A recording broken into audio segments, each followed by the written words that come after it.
श्री राम।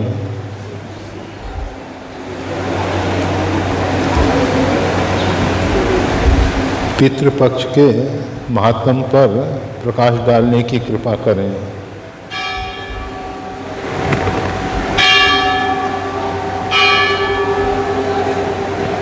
आश्विन मास में कृष्ण पक्ष पितृपक्ष के रूप में स्वीकार किया गया है। इसका प्रारंभ भाद्रपद की पूर्णिमा से प्रारंभ होके सर्वपेत्री अमावस्या अर्थात आश्विन मास की कृष्ण पक्ष की अमावस्या तक होता है। हम सब के जो पूर्वज पितृलोक में हैं, उनके लिए हम श्रद्धापूर्वक जो भी कार्य करते हैं वो सब श्राद्ध के रूप में देखे जाते हैं। श्राद्ध के साथ साथ तर्पण इत्यादि तृप्ति के लिए दिया हुआ जल, पृथ्वी पे हम सब 5 तत्व प्रधान शरीर वाले हैं, परंतु देवलोक में, पितृलोक में, अन्य लोकांतरों में 3 तत्वों से निर्मित देह है। 3 तत्व में पृथ्वी और जल, इन 2 का अभाव होके आकाश, वायु और तेज, ये 3 तत्वों के द्वारा देवदेह का निर्माण होता है। पितरों का भी 3 तत्वों का ही देह है, इसलिए उनको जल से तृप्ति की जाती है और पिंड दान द्वारा पृथ्वी तत्व से उनकी पूर्ति की जाती है, क्योंकि इन 2 तत्वों का,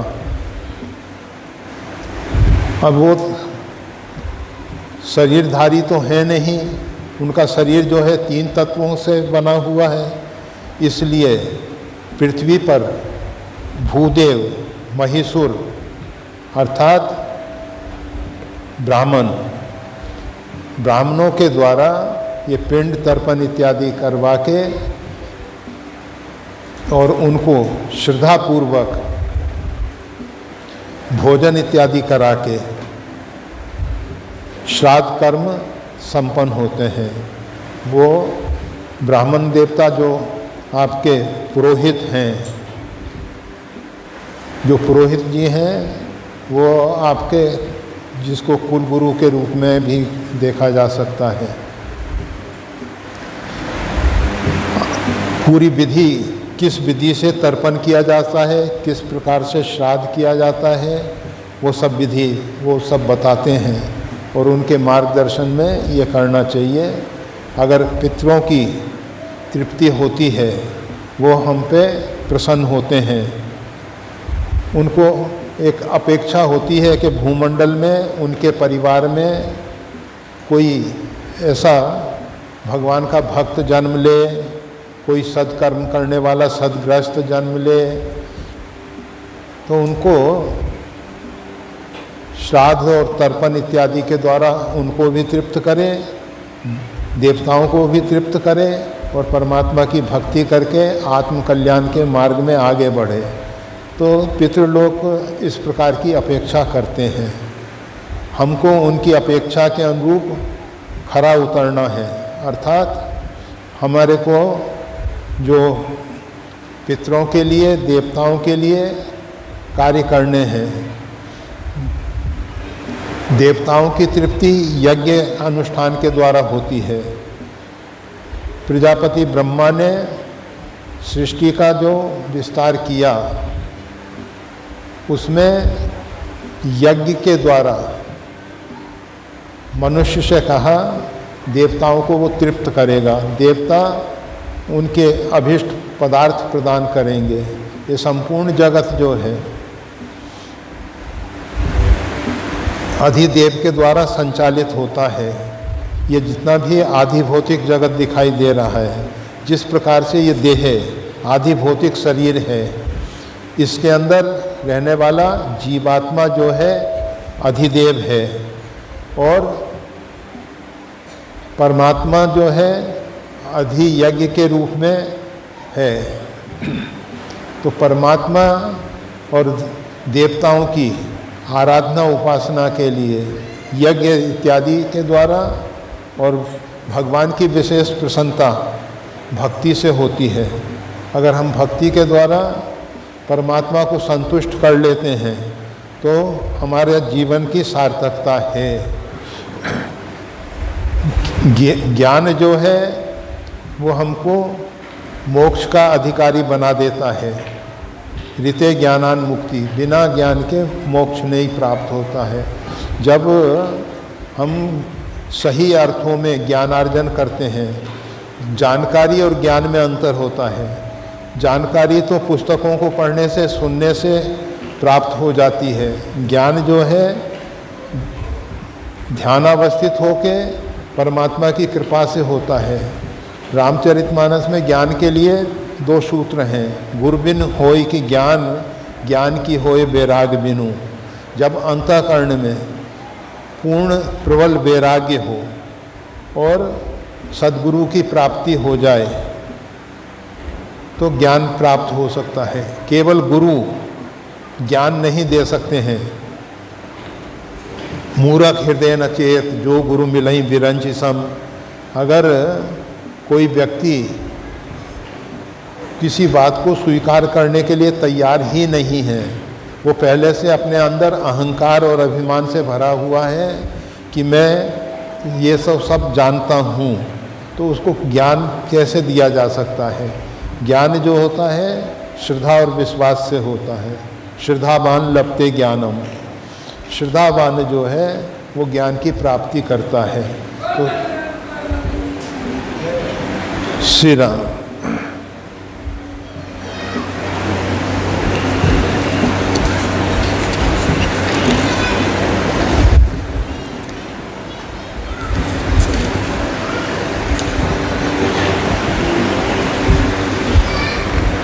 श्री राम। हमको लगा कि शायद कह रहे होंगे ज़्यादा बोल रहे हो तो बंद हो। सो अनन्य जाके अस मत न टरे हनुमंत, मैं सेवक सचराचर रूप स्वामी भगवंत। रामचरितमानस के माध्यम से श्रीमद् गोस्वामी तुलसीदास जी ने एक अनन्यता का लक्षण समाज में, गोस्वामी तुलसीदास जी के तत्कालीन समाज में कुछ कुपरंपराएं चल रही थीं। भगवान की अनन्यता के नाम पे सब अपने अपने इष्ट को स्वीकार करके अन्य परमात्मा के स्वरूपों का खंडन और उसके विषय में बिना निराधार ऐसी प्रकार की बातें करते थे जिससे कि लोगों में अश्रद्धा उत्पन्न हो। तो गोस्वामी तुलसीदास जी ने जो शास्त्र सम्मत, वेद सम्मत मत है वो भगवान श्री राघवेंद्र के द्वारा, भगवान श्री राम के द्वारा हनुमान जी के प्रति, हनुमान जी जैसा ज्ञानी नाम अग्रगण्य, ना तो कोई ज्ञानियों में श्रेष्ठ हनुमान जी के समान है। भीषम कहत मेरे मन हनुमान सारिको त्रिकाल न त्रिलोक महाबल हो। हनुमान जी के समान तीनों काल में, तीनों लोक में ना तो कोई हुआ है, ना वर्तमान में है, ना भविष्य में हो सकेगा। तो हनुमान जी को भगवान श्री राम ने देखा कि ये ज्ञान का सही अधिकारी है, इसके अंदर किसी प्रकार की भी कोई अन्य अपेक्षा नहीं है, कामना नहीं है, अभिप्साएं नहीं हैं। जब अंतःकरण निर्वासनिक होता है, अंतःकरण में किसी प्रकार की भी कामना नहीं रहती है, तो वो ज्ञान का अधिकारी होता है। ज्ञान का अधिकारी वही है जो निष्काम है, जो केवल कर्तव्य बुद्धि से कर्म करता है, परमात्मा के लिए कर्म करता है और परमात्मा के श्री चरणों में उसका अनुराग है। ऐसा जो पात्र है वो ज्ञान का अधिकारी है। तो हनुमान जी महाराज ज्ञान के सही अधिकारी हैं और भगवान श्री राम परिपूर्णतम ब्रह्म हैं जो सर्वज्ञ हैं। जिस परमात्मा को वेदों ने कहा है यशांशो जातो ब्रह्मा विष्णु महेश्वरा, जिनके अंश से अनेकों अनेक ब्रह्मा विष्णु महेश जायमान होते हैं, स रामः दाशरथी बभूव, वही दशरथ नंदन श्री राम के रूप में प्रकट होते हैं। तो ये जो दोहा कहा गया है, सो अनन्य जाके अस मत न टरई हनुमंत, में सेवक सचराचर रूप स्वामी भगवंत।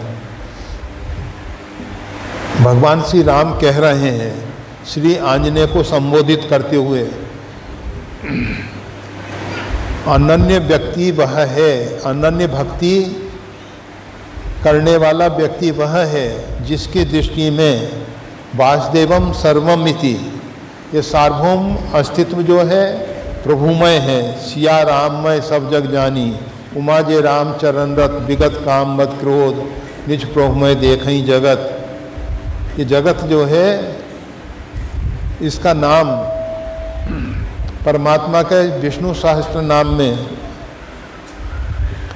सबसे पहला नाम है ओम विश्वम। ये विश्व जो है परमात्मा का ही नाम है। विश्व परमात्मा से भिन्न नहीं है। विश्व रूप रघुवंशमणि करो वचन विश्वास, ये विश्व और कुछ नहीं है, परमात्मा का ही आधि भौतिक शरीर है। तो हनुमान जी से भगवान श्री राम कह रहे हैं कि जो व्यक्ति चर और अचर में अपने आराध्य को, अपने इष्ट को देखता है, इष्ट वह है जिसका चिंतन किए बिना हम रह नहीं सकते हैं,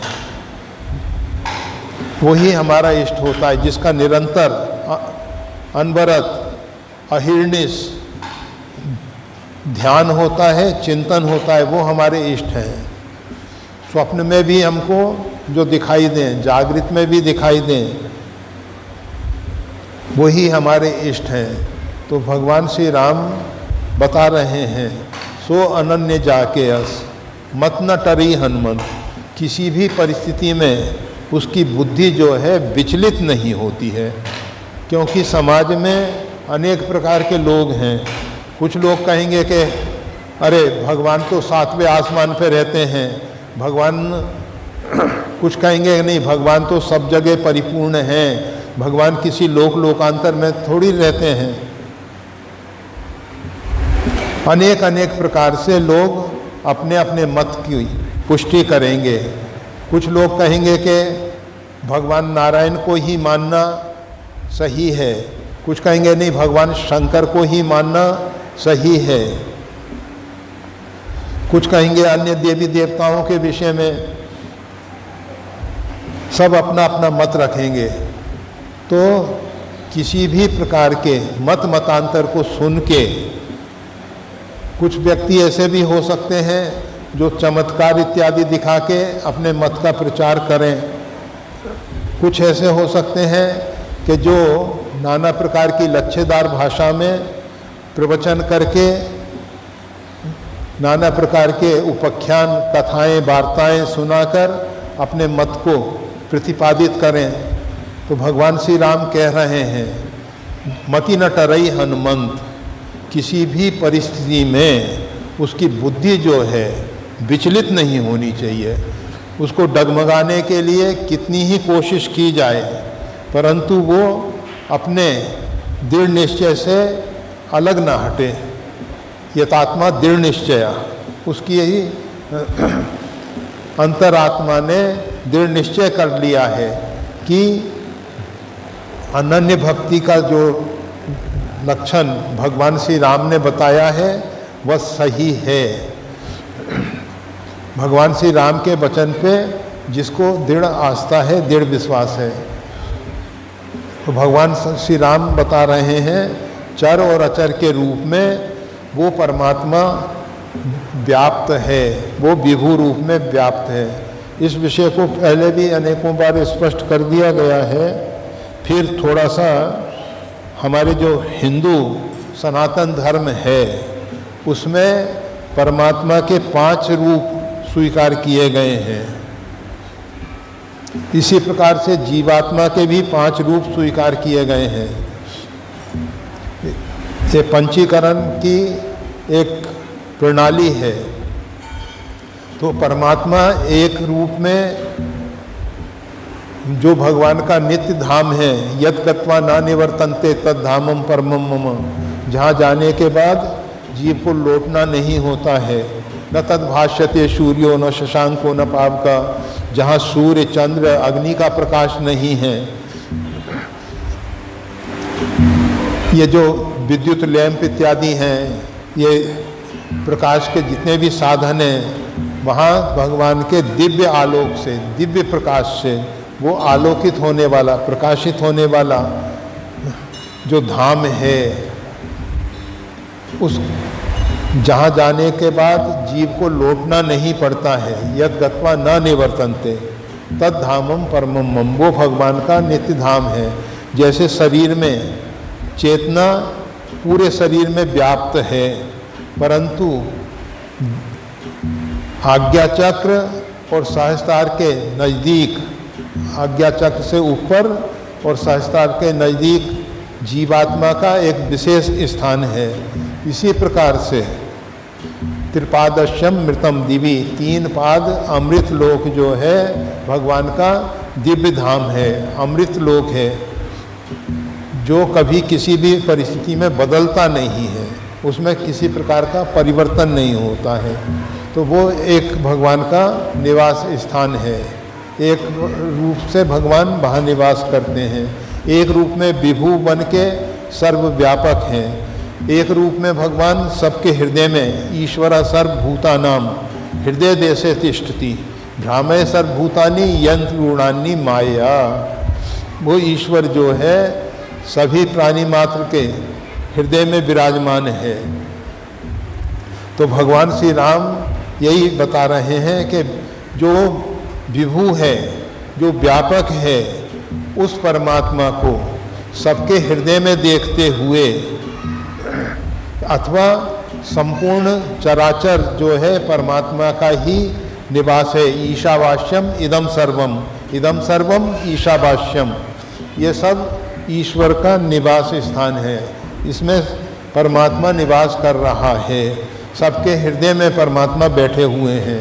तमेव शरणम गच्छ सर्वभावेन भारत, उस परमात्मा की शरणागति स्वीकार करो, उससे परम सुख परम शांति मिलेगा, ऐसा भगवान कह रहे हैं। तो परमात्मा के ये जो भिन्न भिन्न रूप हैं, भगवान ने कृपा करके अर्चा विग्रह के रूप में मंदिरों में अथवा घर पे जो भगवान का अर्चा विग्रह है, जिसको साधारण लोग मूर्ति कहते हैं, भगवान का स्वरूप कहते हैं, श्री विग्रह कहते हैं, जो भी शब्द आप प्रयोग कर लें, वो भगवान का अर्चा अवतार है।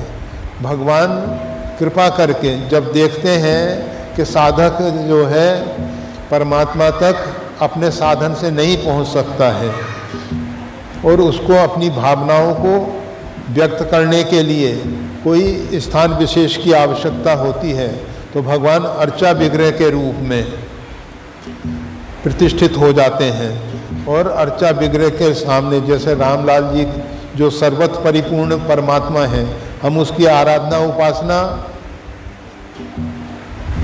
कठिनाई से कर पाएंगे, परंतु घर में अपने परिवार में भगवान का अर्चा विग्रह रख के शालिग्राम रूप में, शिवलिंग के रूप में, अथवा रामलाल जी के रूप में, अथवा भगवान का 9 इंच से छोटा विग्रह, घर में भगवान का बड़ा विग्रह रखना निषिद्ध है। शास्त्र विधि कहती है कि 9 इंच से छोटा विग्रह ही घर में प्रतिष्ठित होना चाहिए, बड़ा विग्रह घर में रखने की जरूरत नहीं है।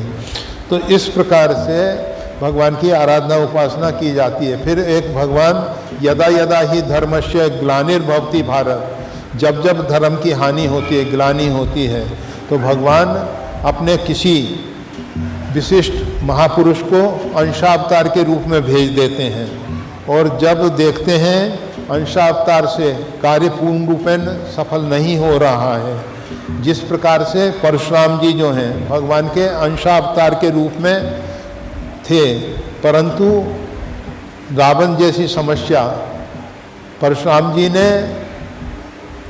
सहस्त्रबाहु कार्तवीर अर्जुन को पराजित किया, उसका सिरोच्छेद किया, उसकी सब भुजाएं काट दी, परंतु रावण की समस्या परशुराम जी ने हल नहीं की। तब भगवान श्री राम को भूमंडल पे अवतरित होना पड़ा। रावण और अनेक और भी समस्याएं थीं, केवल रावण की नहीं। तो भगवान पहले तो अपने अंशावतार के द्वारा कार्य चलाते हैं, जब अंशावतार से कार्य नहीं हो पाता तो फिर भगवान स्वयं भूमंडल पे अवतरित होते हैं। तो ये भगवान के अवतार हैं। तो इस प्रकार से 5 रूप में भगवान के विग्रह देखे जाते हैं। तो सो अनन्य जाके अस मत नटरई हनुमंत में सेवक सचराचर रूप स्वामी भगवंत, चरा और अचर में सार्वभौम अस्तित्व में भगवान का स्वरूप देखते हुए भगवान के लिए अपने आप को समर्पित करके मैं सेवक, सेवक सेव्य भाव बिन भवना तरई उर्गार, सेवक और स्वामी के भाव के बिना भवसागर से पार होना संभव नहीं है। इसलिए मैं सेवक, मैं तो सेवक हूँ, और जितना भी चराचर है, ज्ञानी अपने आप को भी अहम ब्रह्मास्मि के रूप में देखता है, परंतु भगवान को सब जगह परिपूर्ण देखता है। और भक्त जो है वो भगवान को ही केवल सब जगह परिपूर्ण देखता है, अपने आप को दासों हम के रूप में देखता है कि मैं भगवान का दास हूँ, मैं भगवान का सेवक हूँ। तो इस प्रकार से आत्मकल्याण के लिए भगवान श्री राम ने हनुमान जी महाराज को ये सिद्धांतिक बात बताई है।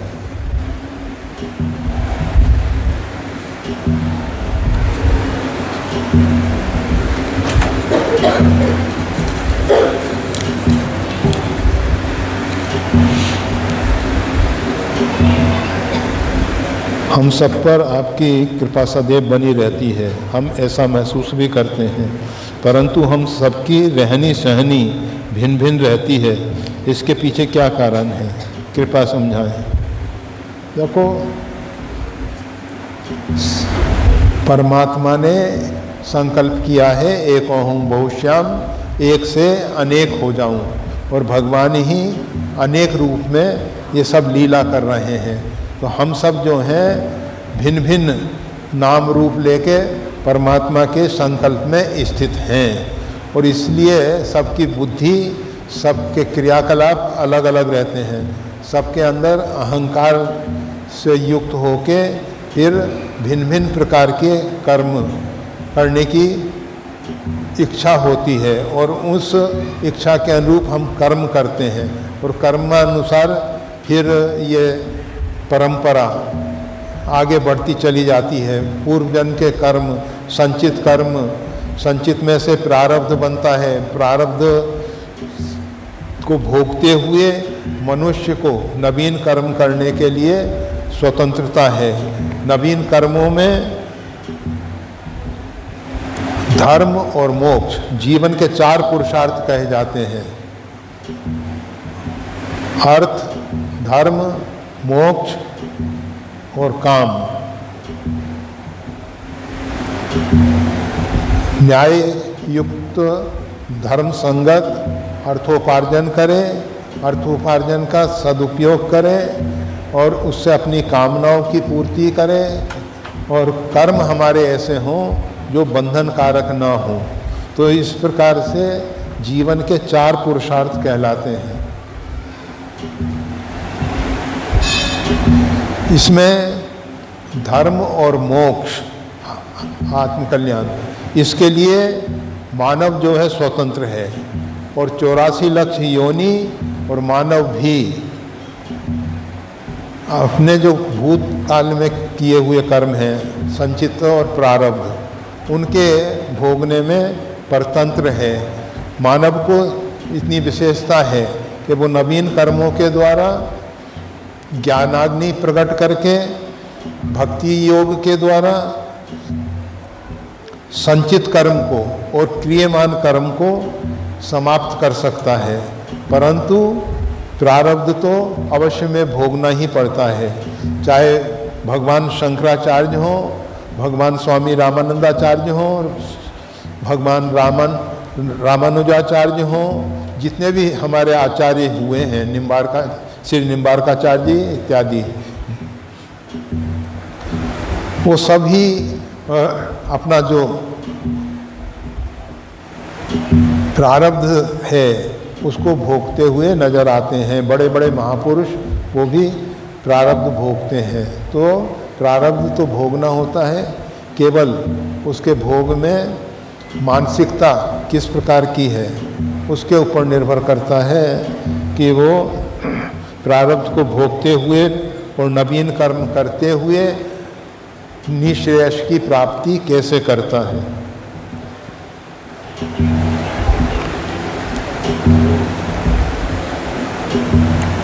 प्रयास और पुरुषार्थ में क्या अंतर है? पुरुषार्थ के विषय में अभी कहा गया 4 प्रकार के पुरुषार्थ हैं। कोई भी कामना हमारे मन में आती है, वो काम, धर्म एक नीति है, एक मर्यादा है, एक व्यवस्था है। सतयुग में कृतयुग सब योगी विज्ञानी, सब लोग योग और विज्ञान से संपन्न होते थे, अपने स्वयं के अनुशासन में चलते थे, अर्थात वो स्वतंत्र थे। स्वतंत्र, जैसे आज लोकतंत्र है, प्रजातंत्र है, राजतंत्र है, इसी प्रकार से स्वतंत्र, अपने आप का शासन अपने ऊपर हो, अपने स्वरूप को पहचान के मैं शुद्ध बुद्ध आत्मा हूँ, और अपने आत्म स्वरूप को पहचान के अपने अंदर ध्यानावस्थित होके, एकाग्रचित होके, चित्त की वृत्तियों का निरोध करके शुद्ध अंतःकरण में जो प्रेरणा, जो तरंग आंदोलित हो, उसके अनुसार वो कार्य करता था, तो वो स्वतंत्र था। रजोगुण मिश्रित युग आया, लोगों के अंदर रजोगुण ने भी प्रवेश कर लिया, अहंकार सिर उठाने लगा, अपने आप को व्यक्ति श्रेष्ठ और ज्ञानी मानने लगा। तो हमारे ऋषि महर्षियों ने, संतों ने आचार संहिताएं दी, धर्म का निर्वाह करने के लिए आचार संहिता दी, उनका पालन करने कराने के लिए राजतंत्र, राजा इत्यादि बनाए गए। और अभी वर्तमान में ना तो राजतंत्र रहा है और ना लोग आचार संहिताओं का पालन कर रहे हैं। आज हम सब धर्म के नाम पे पता नहीं बाह्य आडंबर बहुत कुछ कर रहे हैं। धर्म जो है रामो विग्रहवान धर्म, भगवान श्री राम ने अपने आचरण के द्वारा धर्म को प्रतिष्ठित करके दिखा दिया। भगवान श्री राम गुरुकुल में ब्रह्मचारी से लेके ब्रह्मचर्य गृहस्थ, सन्यास और वानप्रस्थ चारों आश्रमों की मर्यादा को भगवान श्री राम ने अपने जीवन में दिखाया है। भगवान के अवतार तो अनेक हुए हैं, परंतु श्री राम अवतार में श्री राम जी लीला करते हुए भगवान श्री राम ने चारों वर्णों का और सही ढंग से स्थापना की और 4 आश्रमों का आचरण अपने आचरण के द्वारा दिखा दिया। तो इसलिए भगवान श्री राम को कहा गया रामो विग्रहवान धर्म, धर्म की साक्षात जीवंत मूर्ति हैं। तो वो भगवान श्री राम के आदर्श पे चलना, भगवान श्री राम ने जो आदर्श स्थापित किया है उस पे चलना वो सही धर्म है। धर्म और फिर हमारे जितने भी कर्म हों वो हमारे लिए बंधन कारक ना हो। कर्म तो करें, परंतु कर्म के अंदर जो अपनो पुरुषार्थ मानत अति झूठो है सोई, कीन सब गोपाल की होई। सूरदास जी कहते हैं कीन सब गोपाल की होई। इसमें जो अपना पुरुषार्थ मानता है अति झूठो है सोई, वो अत्यंत झूठा है। कबीर साहब कहते हैं ना हम किया ना करेंगे जो कुछ किया सो राम। ना तो हमने भूतकाल में कुछ किया है, ना वर्तमान में हम कुछ कर रहे हैं, ना भविष्य में कुछ करेंगे, जो कुछ किया सो राम। इस प्रकार के अंदर से भाव को दृढ़तापूर्वक स्वीकार करके जो जीव कर्म करता है वो कर्म के बंधन से मुक्त हो जाता है। अगर कर्तापन का अभिमान नहीं है, ये जो कर्तापन का अभिमान है, मूढ़ात्मा कर्ता हमिति मन्यते, ये मूढ़ जीव जो है अपने आप को कर्ता मान लेता है, इसके कारण कर्म के बंधन में पड़ता है। तो जीवन के 4 पुरुषार्थ हैं, उनमें और ये जो प्रयास है, प्रयास किसी भी कार्य के लिए चेष्टा, जो मन लगाकर हम चेष्टा करते हैं वो प्रयास कहलाता है। सही दिशा में सही प्रयास हो और सही पुरुषार्थ हो तो जीवन में सफलता मिल सकती है। परंतु हम पुरुषार्थ में धर्म को भूल जाते हैं। हम पुरुषार्थ में अपना स्वयं का अहंकार आगे कि हमने ऐसा किया, हम ऐसा कर रहे हैं, ऐसा हम करेंगे आदि आदि।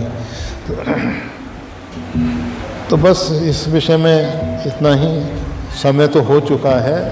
पर श्री राम डिसिप्लिन, इम्प्लीमेशन, आप सिंपल 1 और 2 लाइन में बता दीजिए प्रभु।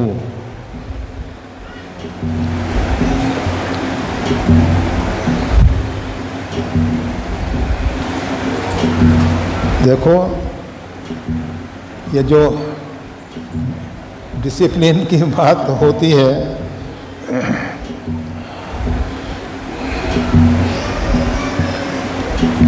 अभी जो पुरुषार्थ और इस सब के विषय में कहा गया, उन सब को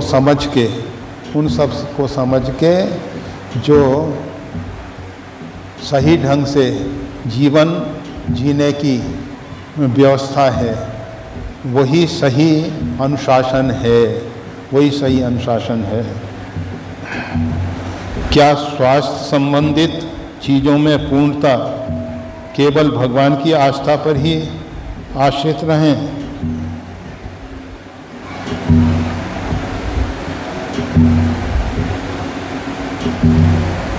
स्वास्थ्य संबंधित चीज़ों में पूर्णता केवल भगवान की आस्था पर ही नहीं, हर एक कार्य के लिए कर्मण्य बाधिकारस्ते, कर्म करने का अधिकार है।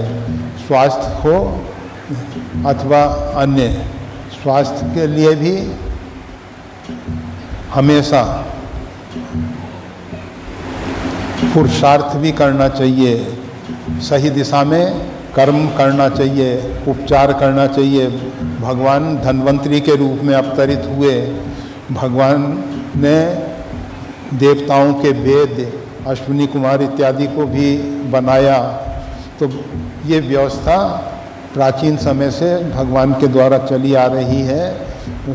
रोग और चिकित्सा, पहले सही कारण समझना चाहिए, रोग किस कारण से हुआ है, और फिर भगवान का स्मरण करते हुए शारीरिक प्रारब्ध को भोगते हुए और चिकित्सा करते हुए आगे बढ़ना चाहिए। जय श्री राम।